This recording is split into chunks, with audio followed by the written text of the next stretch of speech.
ಏನು ಗೊಮ್ಮಟೇಶ್ವರ ವಿಗ್ರಹ ಇದೆ.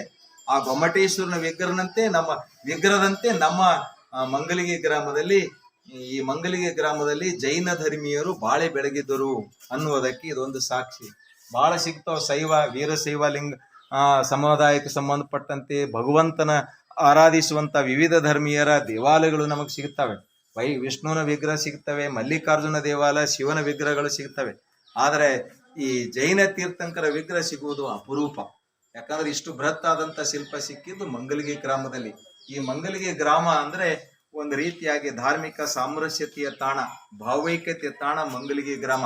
ಮಂಗಲಿಗೆ ಅಂದ್ರೆ ಒಂದು ಭಾರತದ ಸಂಕೇತ, ಕನ್ನಡ ನಾಡಿನ ಸಂಕೇತ. ಯಾಕಂದ್ರೆ ಎಲ್ಲಾ ಧರ್ಮೀಯರು ಇಲ್ಲಿ ಬಾಳೆ ಬೆಳಗಿದ್ದಾರೆ ಅನ್ನೋದಕ್ಕೆ ಎಲ್ಲ ಕಡೆ ನೋಡಿದ್ರೆ ಶೈವ ದೇವಾಲಯ ಕಾಣ್ತವೆ, ವಿಷ್ಣುವಿನ ವಿಗ್ರಹಗಳು ಕಾಣ್ತವೆ. ಆದರೆ ಈ ಊರಿನಲ್ಲಿ ಇಲ್ಲಿ ಜೈನರೂ ಸಹಿತ ಬಾಳಿದ್ದಾರೆ ಅನ್ನುವುದಕ್ಕೆ, ಜೈನ ಆರಾಧನೆ ನಡೀತಿತ್ತು, ಜೈನ ತೀರ್ಥಂಕರು ಇಲ್ಲಿ ಬಂದು ಹೋಗಿದ್ದಾರೆ ಅನ್ನುವುದಕ್ಕೆ ಸಾಕ್ಷಿ ನಮ್ಮ ಜೈನ ತೀರ್ಥಂಕರರು, ಪಾರ್ಶ್ವನಾಥ ತೀರ್ಥಂಕರು. ಎಲ್ಲಿ ಹೆಡೆಗಳು ಸಿಂಬಾಲ್ ಇರ್ತದೋ, ಎಲ್ಲಿ ನಾಗರ ಹೆಡೆಗಳು ಮೇಲೆ ಇರ್ತೋ ಅದು ಪಾರ್ಶ್ವನಾಥ ತೀರ್ಥಂಕರ ಸಂಕೇತ. ಉಳಿದಂತ ಜೈನ ತೀರ್ಥಂಕರದು